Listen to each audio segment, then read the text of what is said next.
A lot of people get real estate and they think that they're going to become millionaires, and they start putting high leverage. They start not really concentrating it as a business, and they think it's just an investment that's just going to forever bring them, cash. And they do miss the big mistakes, and they lose the property because they don't know how to manage the cash flow of the properties. Yep. So it is and it isn't. I see a lot of people doing this mistake of like, I'm just going to put my money into real estate. I don't know nothing about it.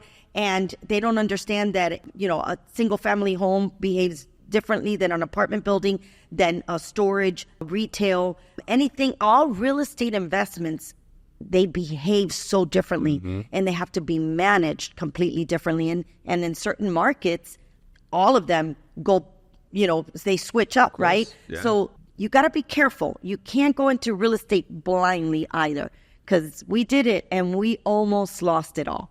Yeah, but credit to you two, right? Yes. You find a way. This goes back to not everyone's built for entrepreneurship. Exactly. If you guys would have been working, even making really good money at an institution, you would not have had that headache and that problem and that challenge. Yeah. What did that do to your personal life, right? You guys are working together and you're going through that kind of, that could not have been that much fun. No, that wasn't easy. That was a rough, even for our relationship at that time. It was rough because you're like this. You want to blow your head off. You're like, what do I do? How am I going to cover $81 million in debt and that we don't lose our business, our credit? We had no life back then, and zero money to even breathe. We were back to when we first started the business. We were like, we got to let go of everything. Yeah. Everything. Nothing can exist right now. We need to go back to zero, let go of all the cars, let go of every partying, going on vacation, none of that. All had to go back to zero. Yeah. And be humble enough, of course, to go down to that step. And again, what happened? Our foundation was out of concrete. Yeah. So we crashed, but we weren't going below that concrete base. That's right. So that concrete base just gave us that backbone to say, okay, we're rebuilding. Yeah. And rebuilding stronger now. Yeah. What do you think the biggest mistake there was? It just over leverage? Over leverage. Yeah, 100%. Not understanding leverage and that markets change, right? Oh, of course. Back then, the market was at its highest peak. Anybody was, a baby could go buy a freaking place and they were making money, right? 100%. In real estate. Yeah. So, and you didn't have to have any knowledge. Yeah. It was just like you're saying right now, $1 million, I have equity. But what happens if you mismanage that money? Right. You don't know. You take that $1 million out of your house and you go play with that money. And now how do you pay that mortgage now? Because you had the equity, you refinanced it and you got the cash out. But what are you doing with that money? Right. So now and that's what people don't know. Go buy toys, you go flash dance like Bobby likes to say, go do everything. And now how do you pay for that? Well, luckily I'm older now. Yeah, now you're older. Because I would have done that. I would have done that. Exactly. That's what I'm saying. You need to go in as an entrepreneur. That's why I'm telling everybody, you have to understand that entrepreneurship is amazing. I would tell everybody to do it, like I said before, but you have to have that mindset. You cannot go into entrepreneurship with an employee mindset. Yeah. You will fail. I'm going to ask you to talk to the females really quickly as we're wrapping up here. What would you advise female entrepreneurs today what do they need to sacrifice? What do they need to be willing to give up, right? Because I have my own kind of rhetoric that I say about that, but I think it is different. I think being a mother is different than being a father, right? I think the connectivity there, I don't have an 100%. Instinctual, I want to be with my kids for 12 straight hours. Mothers a lot of times do. What does that look like for females? So I'm going to tell you from my experience what I gave up. I gave up being that stay-at-home mom, being with my children 12 hours a day. I chose to have that entrepreneur mindset and create an empire for my children instead of being that stay-at-home mom. I gave up my Saturdays and Sundays. Yeah. I didn't go out to party on Saturday and Sunday like a normal 20-something-year-old would do. I decided that Monday through Friday was going to be my working out. I was going to go do everything I can to build this empire. And then Saturday and Sunday, give that time to my children. Yeah. So that meant no friends. That meant going to my family's house when I can, because I wanted to do whatever my kids wanted to do, because that's what the time I was giving to them. But I didn't feel like that was giving up anything at all. For me, it was, I was creating a future for my family, Bobby and I.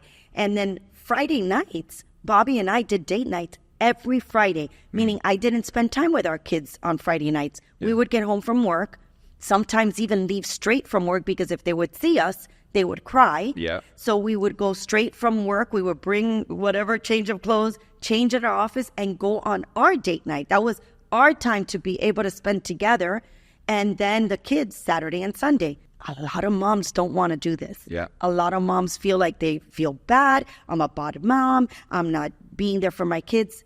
And I totally disagree, but that's okay. Yeah. We all have different mindset. Again, an entrepreneur mindset or an employee mindset. And that is very, very hard.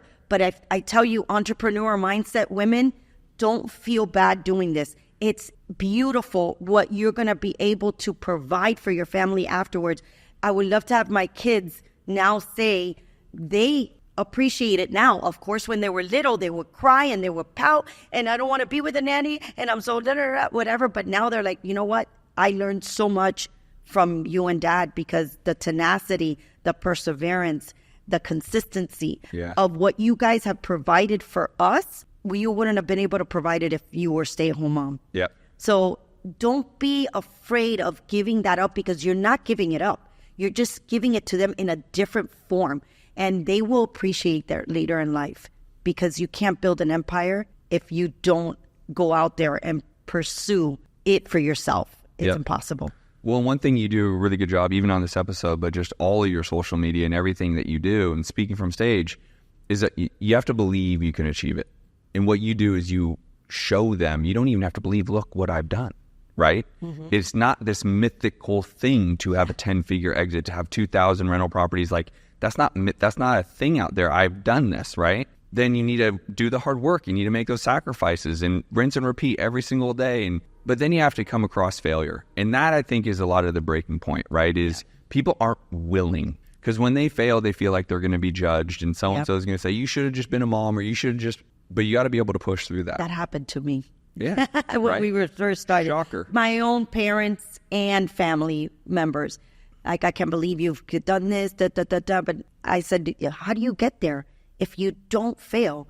Nobody's perfect. If it was that easy, the whole entire 8 billion people in this world would do it, because it would be, let me just walk into this lane and it's just going to happen for me. Yeah. But, failures are great, guys, as long as you don't continue doing it. And I tell this to my daughter, and this is a big joke between her friends and me. It's, I tell them all the time, don't fall over the same rock. Because if you continue going in that path and that rock's still there and you trip over it, okay, the first time around, that's great. But now you're coming around the second time and you're going to fall again on the same rock. And that's a big joke, but think about it. If you already, that rock is there, why are you going down that path? I feel like this is a very Spanish/Cuban way. Yeah. There's a Cuban way of saying that. Like, my wife would be like, she'd say something, she's like, that's a Cuban saying, right? I feel like that's kind of the version exactly. Of it. It sounds nice in Spanish, but... but then the last thing, and this is why my big four is, you have to believe it, you have to do the hard work, you have to fail, and then you have to persist. You got to keep going even after your failure. And that equals the big win, the big payoff, the things that you guys have been able to achieve. It's because you didn't give up. The Castros didn't fucking give up and kept going and kept figuring out a way and kept going. And that's why people need to get around you, get into your world, follow you, get a hold of you. Where else can they go, find the things that you've got out there? Bobby and I just created a brand new community for exactly what we're talking about. And it's almost like a 360 of life that we built a community, and it's called Upsiders. Okay. And the reason why we built this is because, Bobby and I, one of the things that we have in our priority list is that we want to be able to give to as many people that wants to listen. Yeah. Bobby likes to say, I want to even just give one person. Yeah. I love to say as many as I can.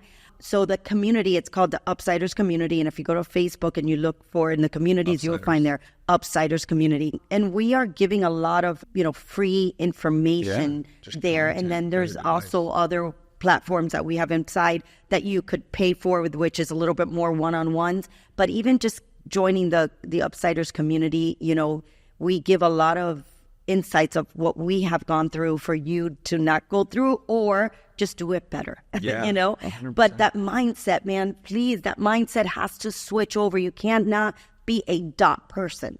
You can't say, I'm leaving Florida because it's too expensive. And that's a lot of people's minds. But I love Florida, but I'm going to leave and be miserable in a different state because it's cheaper and I don't have to do nothing and I could survive. Right. No, if you love it and you want it, go get it. It's about focus. Whatever you give focus on will flourish.